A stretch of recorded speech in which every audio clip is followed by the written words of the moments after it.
ఏమన్నారంటే, భూ దిగంతం వరకు మీరు నాకు సాక్షులే ఉండండి అన్నారు.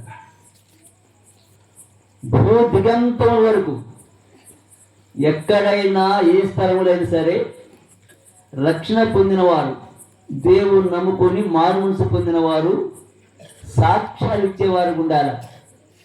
వాక్యాలు చెప్తారు అందరూ, కానీ సాక్ష్యాలు చెప్పరు.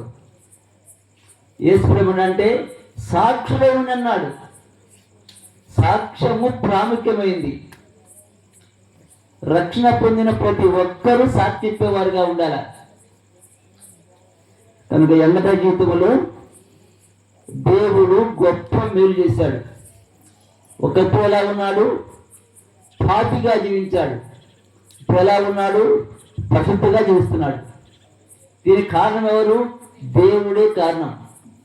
దేవుని ఎదుకు వచ్చినట్లయితే ప్రభు పాపులను పరిశుద్ధులుగా మారుస్తాడు.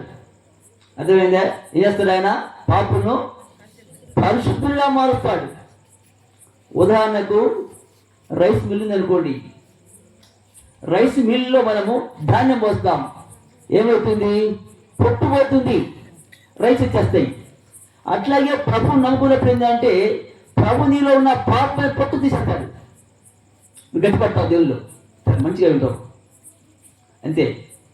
కనుక ఈ సమయం కొద్ది నిమిషాలు మాత్రం 9 దాటిన టైము సమయం లేదు కనుక మేము కూడా చాలా దూరం పోవాలి. గురవయ్య ప్రతి సంవత్సరం కూడా మీటింగ్ పెడుస్తూ ఉంటాడు. దాదాపు మేము ఈ గ్రామానికి 15 సంవత్సరాలు చూస్తున్నాం. గురయ్య ప్రతి సండే వస్తారు కనుక ఆ గొట్టకు. గురయ్యకు మొత్తం 5 పిల్లలు, 4 ఆడపిల్లలు, 1 మగ పిల్లోడు.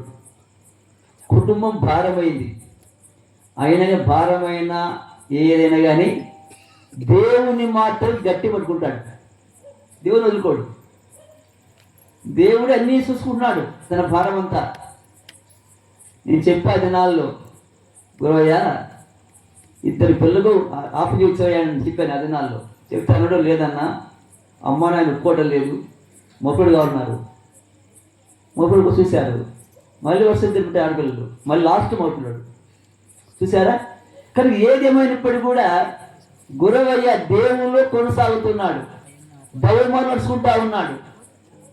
ఆదివారం అంటే ఎక్కడ ఉండాలా? మందిరంలో ఉండాలా, పొలాల్లో పనులు కాదు. దేవుని ప్రేమించాలి మనం, లోకానిగా ప్రేమించేది ఏం చేయాలి? మనము దేవుని ప్రేమించాలంటే ఏంటి? మందిరాన్ని ప్రేమిస్తావు, దేవుని ప్రేమిస్తున్నట్టు ప్రతి పూజలు ప్రేమిస్తావు. సమయం విలువైంది కదా, సమయం పోనీ ప్రేమిస్తుందన్నమాట. కనుక సమయం కొద్ది నిమిషాలతో వాక్యం చూడమాట. కీర్తనందము 49:1. సర్వజనులారా ఆలకించండి, సామాన్యులేమి, సామంతులేమి, ధనికులేమి, దరిద్రులేమి, లోక నివాసులారా. దేవుడు ఏమన్నాడు? సర్వజనులారా ఆలకించండి. మనం ఏమనుకుంటారు అందరూ? ఆ ప్రార్థన అది వాళ్ళకులే, మనకు కాదు లేదు అనుకుంటారు. ఇక్కడేం రాబడింది? సర్వజనులారంటే అందరిని పిలుస్తున్నాడు దేవుడు. ధనికులేమి, దరిద్రులు, లోక నివాసులారా, లోకములో ఉన్న వాళ్ళారా, మీరందరూ చెవియొగ్గి నా మాట వినండి, నా మాట వినంటున్నాడు దేవుడు. సృష్టికర్త దేవుడు ఏమంటున్నాడు? మీరు ఎన్నో మాటలు ఉంటారు లోకంలో, ఆ మాటలు కాదు, నా మాట ఆలోచించండి, నా మాట అంగీకరించండి. ఈ మాటలు ఏ మాటలు అంటే విలువైన మూటలు. ఏంటి మాట చెప్పండి? విలువైన మూటలు. ఈ మాటలు ఈ అవసరమైన మాటలు, ఈ లోకానికి రాబోయే లోకానికి అవసరమైన మాటలు. ఏందయ్యా? మరి ఒక లోకం ఉందా? ఉంది. మరొక లోకం, రాబోయే మరి లోకం ఉంది. ఈ లోకం మనం కొంతకాలం ఉంటాం. కొన్ని సంవత్సరాల యొక్క బైబిల్ ఏముంటుందంటే మన ఆవుషట బైబిల్ ప్రకారంగా 70 లేక 80, అది అధిక వయసు ఉంటే. ఈ కొద్దిగా ఉంటాం భూమి మీద మనం. కానీ ఎక్కడికి పోవాలి? మరి మనము ఎక్కడ చేరాలి అనే ప్రశ్న అక్కడికి ఒక్కరేసుకోవాలా. ఎందుకని? అందరికీ మరణం వస్తుంది. పుట్టిన ప్రతి ఒక్కరికి కూడా ఏమొస్తుంది అంటే మరణం వస్తుంది. మరణం ఎప్పుడు వస్తుంది? మరణం చెప్పి రాదు. చెప్పొస్తా? చెప్పి రాదు. మరణం అనేది ఎప్పుడైనా ఎక్కడైనా రావచ్చు. అర్థంగా? మనం పేపర్ చూస్తే, టీవీలో వార్తలు ఉంటుంటే ప్రతిరోజు కొన్ని వేల మంది వెళ్ళిపోతారు లోపల నుంచి. అస్సాములో వరదలు వచ్చి భయంకరంగా ప్రాణాలు పోతున్నాయి, ఆస్తులు పోతున్నాయి, ప్రాణాలు పోతున్నాయి. యాక్సిడెంట్లు, ఆత్మహత్యలు, హత్యలు లోకంలో మరణాలే. అయితే చనిపోయిన తర్వాత ఎక్కడికి పోవాలి ప్రశ్న. అందులో ఏం చేయాలి? చనిపోతే ఎక్కడికి పోవాలి అనేది ప్రతి ఒక్కరు ఆలోచన చేయాల. సాగు గ్యారంటీ, చనిపోతే గ్యారంటీ. ఎప్పుడైనా చనిపోవచ్చు, ఎక్కడ చనిపోవచ్చు. మరణం అనేది మనిషి ఎంటాడుతుందట. ఏ క్షణమే మనం రావచ్చు, ఏ వయసులో రావచ్చు. ఒక అబ్బాయి అడిగాడంట వాళ్ళ అమ్మగారిని, అమ్మ సాగు ఇప్పుడు అడిగాడట. వాళ్ళ అమ్మ చెప్పింది కదా, రై సమాత్వాడికి చూడంట. సమాత్వాడికి వెళ్తే కొన్ని సమాధులు 2 మూరలు ఉన్నాయట, కొన్ని 3 మూరలు ఉన్నాయి, కొన్ని 4 మూరలు ఉన్నాయి, అట్లున్నాయట అని కాదు. అమ్మ అంటే చెప్పింది కదా వాళ్ళమ్మ, అయ్యా మరణం అనేది అన్ని వయసుల్లో వస్తుంది. చిన్న పుట్టిన పిల్ల వరకొని వృద్ధాప్య వరకు మరణం వస్తుంది. మరణానికి ఏమి లేదు చెప్పండి, మర్యాద లేదు. ఓ మరణం ఆగయ్యా, నా బిడ్డ పెళ్లి చేయాలని లాగుతా, మరణము ఆగదు. ఓ మరణమాగు, నా ఉద్యోగం చేసుకోవాలి, సంపాదించుకోవాలి, లాగుతా, మరణం ఆగదు. కనుక అయితే మరణానికి ముందు మనం ఏం చేయాలంటే ఎక్కడికి వెళ్ళాలో గమనించాలి. భూమి మీద ఉన్నప్పుడు తీర్మానం చేసుకోవాలి. బతుకున్నప్పుడే నీ బుద్ధిని ప్రారంభంలో తీర్మానం చేసుకోవాలా. నేను సరిపోతే ఎక్కడికి పోవాలి అని జ్ఞానం చేసుకోవాలా. వేస్తున్నావు వీళ్ళకు తినాలి, త్రాగాలి, సంపాదించుకొని ధరించుకోవాలనుకుంటా ఉంటావు, అంతే కదా, మన కోరికలు ఇయ్యే కదా. చనిపోతే ఎక్కడికి పోవాలి అనేది తెలుసుకోవాలి. బైబిల్ ఏముంటుందంటే దుష్టులను దేవుని మనసు తెల్లందరూ ఎక్కడ పోతారమ్మా? పాతాళము దిగిపోతారు. బైబిల్ దుష్టులు అంటే దుష్టకార్యాలు చేసేవారు, దుర్మార్గ పని చేసేవారు, పాపాత్ములు, చెడిపోయిన వారు, భ్రష్టులు. రెండవది ఏంది? దేవుడు చేసే మేలు మర్చిపోయేవాళ్ళు. దేవుడు అన్ని ఇచ్చాడు, కుటుంబం ఇచ్చాడు, భార్యని ఇచ్చాడు, భర్తని ఇచ్చాడు, బిడ్డలు ఇచ్చాడు, ఉద్యోగం ఇచ్చాడు, వ్యాపారం ఇచ్చాడు, అన్ని ఇచ్చాడు దేవుడు. అది చేస్తున్నా నువ్వు నీ జీవితం దేవుని సోటే లేదు, దేవుడు లేదంటే అంటే ఏం చేస్తున్నావు? నువ్వు దేవుని మర్చిపోతున్నావు. దుష్టులను దేవుని మనుషులందరూ ఎక్కడవుతాడయ్యా? పాతాళమునకు దిగిపోతారంటే, దిగిపోవడం అంటే ఏంటి? పైకి పోవటము, దిగిపోవటము రెండు ఉంటాయి. ఆరోహణము, అవరోహణము. పాతాళం ఎట్లుందయ్యా అంటే భూమి కింద పాతాళం ఉందట. ఇక్కడ పాతాళము భూమి కింద. రష్యా దేశంలో శాస్త్రవేత్తలట భూమికి ఒక రంధ్రం వేశారు. ఆ రంధ్రం దాదాపు 12 కిలోలు వదిలిపోయింది. రంధ్రం పోయిన తర్వాత అట లోపల నుంచి భయంకర వేడి వస్తుంది. వేడి లోపల నుంచి కేకలు పడుతున్నాయి, భయంకర కేకలు, అయ్యో అయ్యో అని. అంటే పాతాళం ఎక్కడ ఉంది? భూమి కింద పాతాళం ఉన్నది. పాతాళం ఎవరుంటారమ్మా? పాతాళం ఎవరుంటారు? మాట చెప్పాలంటే పాపాత్ములందరూ పాతాళం ఉంటారు. ఎవరు పాపాత్ములు? పాపాత్ములు ఎవరు? ఏ పేరు లేదు, అందరు పాపులే. నీతిమంతు లేడు, ఒక్కడకు లేదు. బైబిల్ అందరూ పాపులమే, ఏ భేదము లేదు. లోకములో అనేక రకాల భేదాలు ఉన్నాయి. కులముల భేదము, మతముల భేదము, భాషల భేదము సాధమే ఉన్నాయి లోకములో. కానీ పాపములో మాత్రము భేదం లేదు. అందరు చూస్తున్నారు, అందరు అబద్ధాలు ఆడతారు, అందరు ముందు చేస్తారు, అందరు సినిమా చూస్తారు, చీర తాగుతారు, విభాసం చేస్తారు, దొంగ చేస్తారు, మోసం చేస్తుంటారు. ఎవరు? అన్ని కులాల వాళ్ళు. నీతిమంతు లేదు. అయితే యేసు చేశారంటే, అయ్యో నా బిడ్డలందరూ పాతాళం పోతున్నారే పాపాలను బట్టి, కాబట్టి నేను వాళ్ళని రక్షించాలి అనుకొని దేవుడే మానవుడు వచ్చాడు. ఆయన యేసుక్రీస్తు. లేదా యేసు అర్థమైందమ్మా? తన ప్రజలను వారి పాపం నుండి ఆయనకి ఏం పేరు? యేసు. కనుక మన పాపాలు చూపించడానికి, మన పాప కడగడానికి వచ్చే లోకానికి ఆయన లేదా మన కోసం ప్రాణం వచ్చాడు స్త్రీ లోకానికి. పాపులు పిలవడానికి, పాపుల కొరకు ప్రాణం పెట్టడానికి, రక్షించడానికి ఆయన వచ్చే లోకానికి వచ్చాడు. ఆయన ఏం చేశాడు? మన అందరి పాపాలు ఆయన మోసాడు సిలువలో. ఆయన నమ్ముకుంటే, పాపాలు ఒప్పుకుంటే ఆయన క్షమిస్తాడు, అందరిని కడిగేస్తాడు, పవిత్రపరుస్తాడు. యేసు రక్తం ప్రతి పాపం నుండి ఏమవుతుంది? పవిత్రపరుస్తుంది. ఏ పాపివైనా ఏమైనా చిప్పడేది ఎంగడయ్య చిప్పడదను ఘోరమైన పాపి, త్రాగుపోతూ, తిరిగిపోతూ, చుట్టుపోతూ, సిగరెట్లు అన్నీ ఉన్నాయి వాటి చెప్పాడు కదండి, ఒప్పుకోవడం యథార్థంగా. అలాంటి పేద వ్యక్తిని దేవుడు మార్చలేదా? కారణం ఏంటి? నువ్వు ఆయన దగ్గర రావాలి, మరి ఆయన సంధికి రావాలి, ఆయన మాట ఒప్పుకోవాలి. పాపాలు కప్పుకోకూడదు, పాపాలు ఏం చేయాలి? పాపాలు ఒప్పుకుంటే క్షమిస్తాడు. మన ప్రభు ఎవరంటే ఆయన మాట సామెత 28:13 అతిక్రమములు కనికరము పొందును. నీ పాపాలు ఒప్పుకున్నట్లయితే యథార్థంగా దేవుడు క్షమించి కడిగి పవిత్రపరుస్తాడు. దేవుడు ఆయన కనికరిస్తాడు. దేవుడు నిన్ను ఒక్క మాట లూకాసు సువార్త 7వ అధ్యాయం 30 నుంచి. ఇక్కడ ఒక యేసు ప్రభు ఇంట్లో ఉన్నాడు. ఒక స్త్రీ తెలియదులే, ముగిస్తాను క్లుప్తంగా చెప్తా. ఒక ఊరుందట, ఆ ఊరికి యేసు వచ్చారు. యేసు వస్తూ గాయనేసి అంటే ప్రభు మా ఇంటికి భోజనానికి ఆహ్వానించాడు. ఇంటికి వెళ్ళాడు, పడుచుకోలే ఆయన. అయితే ఆ ఊళ్ళో ఉన్నారంటే ఒక అమ్మాయి ఉంది. ఏం పేరు? పాపాత్ముడనే స్త్రీ. పాపం మునిగిపోతా ఉంది. ఆమె పాపం చేస్తుంది, పాపం జీవిస్తూ ఉంది, పాపం పొందుతూ ఉంది. అదే పుట్టదు స్థితి అది. అయితే ఆమె యేసు గురించి ఉన్నది.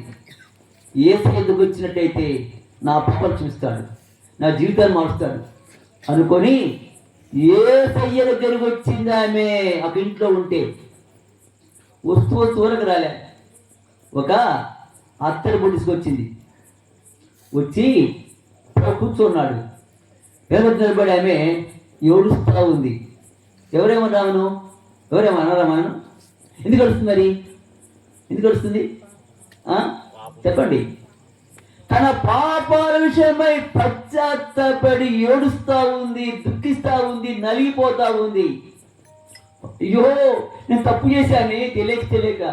అయ్యో నేను చెడిపోయానే, భ్రష్టాలైపోయానే, సత్య నరకాన్ని పోతా నేను పాపాలను బట్టి. నరకాన్ని పోవాలా మరి పాపాలను బట్టి అని ఏడ్చి ఏడ్చి ఏడ్చి పశ్చాత్తపడి ఆ కన్నీటితోటి ఏడ్చిన నీ కన్నీటితోటి యేసయ్య పాదాలు కడిగింది.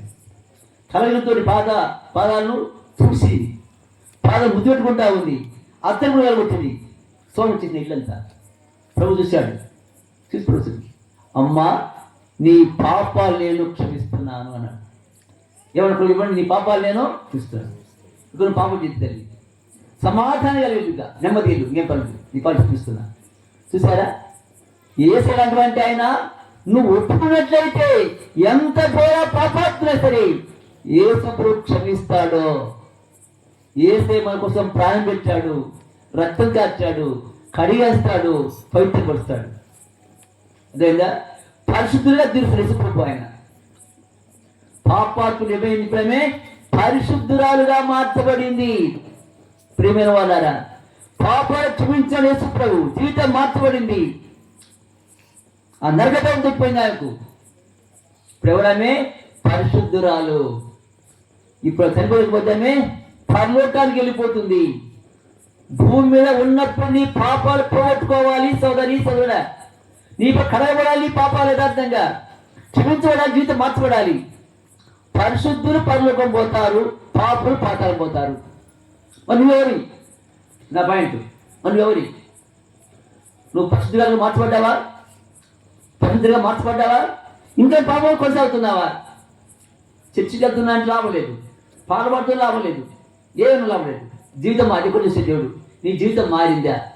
నీ స్థితి మారిందా? అలా మారకపోతే నీ బతుకు ఎలా ఉంటుందంటే నీ బతుకు చీకటి బతికే. ప్రభు నేను పిలుస్తాడు ఆయన, నా దగ్గర రండి పిలుస్తున్నాడు ఆయన క్షమించడానికి. ఈ పిల్లలు రాకపోతే మాట సామెత గ్రంథము 1:8, సామెతలు 1:8. నేను పిలవగా నేను పిలవను, నేను పిలవను, నా ఉపదేశం మీకు తెలిపెదను, నా చేయి చాపగా ఎవరు లక్ష్య పెట్టకపోయిరి, నేను చెప్పిన బోధ ఏమియో మీరు వినక త్రోసివేసితిరి, నేను గద్దింపగా లోపడకపోతిరి, కాబట్టి మీకు అపాయం కలుగునప్పుడు మీకు అపాయమైనప్పుడు నేను నైవేద్యం పిలుస్తున్నామని పిలుస్తుంటే ఆటగాను. నీ మనసు అయితే కట్టేసుకున్నావు, కట్టేసుకుంటున్నావు.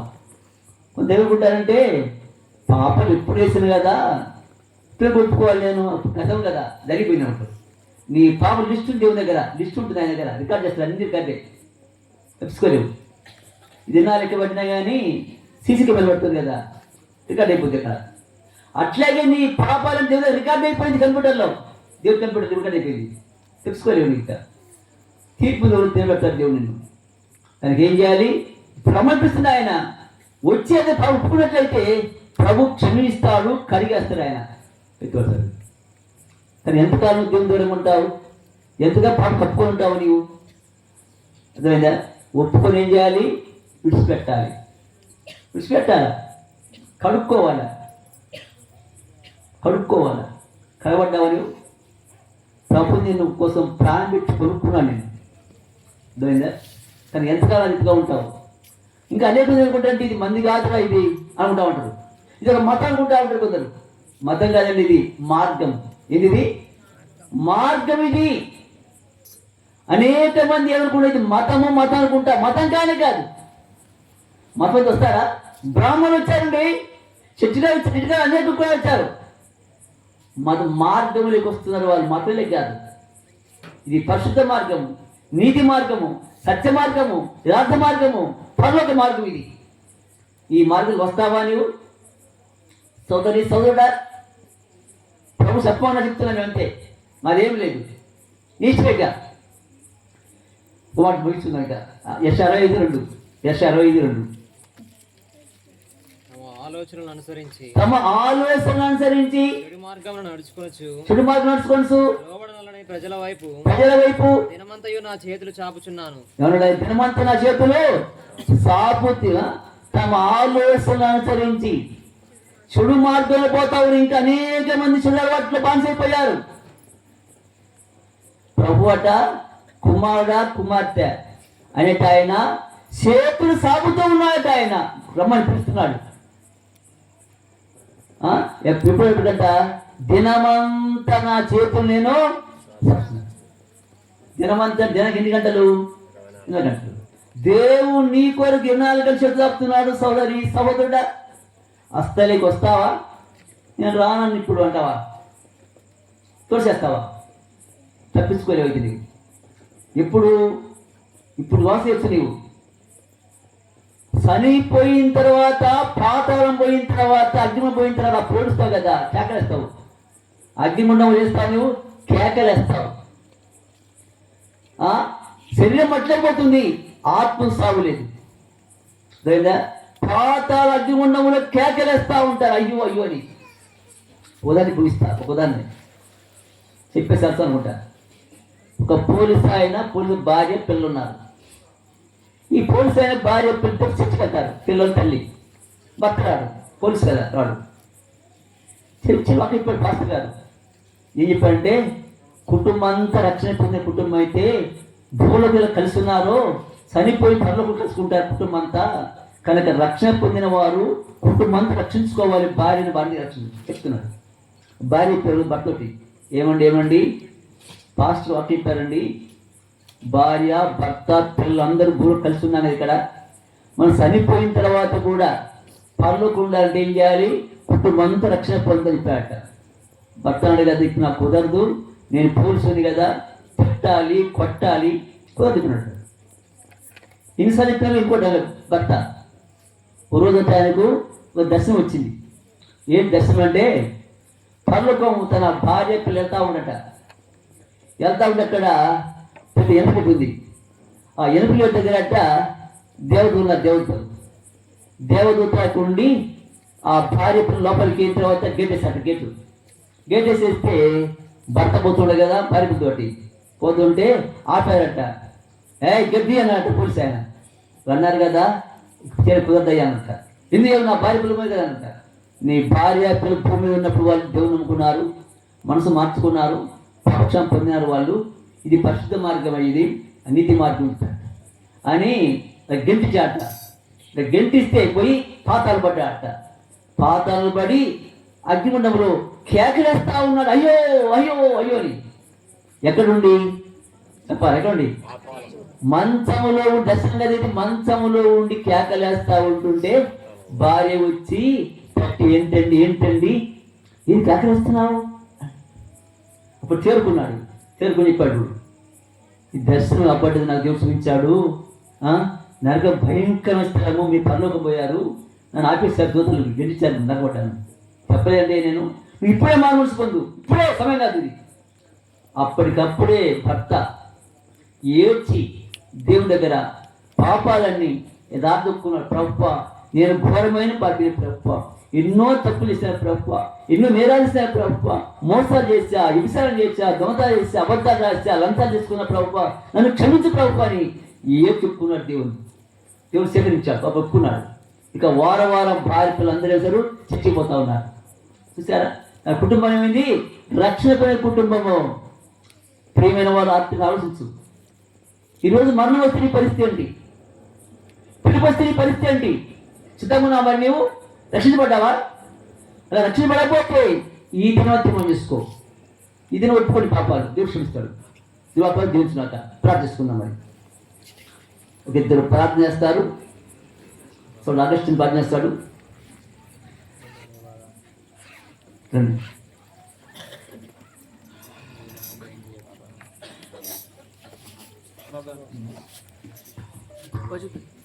హలో, ప్రార్థన చేసుకుందాం. మా ప్రేమగల తండ్రి, పరిశుద్ధుడా, మీ వందనాలు స్తోత్రాలు తండ్రి. విదాసన్న గుర్రం బట్టి అక్కగారిని బట్టి ప్రార్థిస్తున్నాం. వారి కుటుంబ పక్షము నా ప్రభా, మీరు చేసి వచ్చిన ప్రతి మేలు బట్టి నాయన మీకు వందనాలు. మీరు చేసిన మేలుని ప్రభావ మర్చిపోలేదు కానీ నాయన, ఈ రోజు నాయన దేవుని సేవకులను, సంఘస్థులను, అలాగే బంధువులను నాయన అందరిని పిలుచుకొని మిమ్మల్ని స్తుతిస్తూ ప్రభా ఈ స్థుతి కూడా ఏర్పాటు చేస్తూ వచ్చినారు. మీరు అసలు నాయన మీరు తోడుగా ఉండండి నాయన, చేస్తున్న పనుల్లో మీరు తోడుగా ఉండండి, రాకపోతున్న ప్రయాణం మీరు తోడుగా ఉండండి ప్రభా. అలాగే నాయన మీ దాసుని ప్రేమించి ఇచ్చిన కుమార్తెలు కుమారుని బట్టి కూడా ప్రార్థిస్తున్నాం. బిడ్డలకు నాయన మంచి భవిష్యత్తు ఉండేలాగా సహాయం చేయండి. బిడ్డలను నాయన మీరు జ్ఞాపకం చేసుకోమని ప్రార్థిస్తున్నాం. అలాగే ప్రభా మరి నాయన ఈ కుటుంబానికి ప్రభు మీరు అన్ని విషయాల్లో మీరు తోడుగా నడిపించమని యేసు నామమున ప్రార్థిస్తున్నాం తండ్రి, ఆమేన్. ప్రార్థన చేసుకుందాం. లోపల మంచి కళ్ళు మూసుకున్నట్లయితే, కృపాసక్తి సంపన్నుడా, పరలోకపు తండ్రి, దేవాధిపతి, జీవించిన మా ప్రభువా, పరిశుద్ధుల నీ వందనాలు చెల్లిస్తున్నా తండ్రి. మానవుడికి 2 మార్గాలు చూపారు. ఒకటి పరలోకానికి వెళ్ళని వారు నరకము చూపెడతారు. నివాసంగా చక్కని వాక్యాన్ని అందించారు.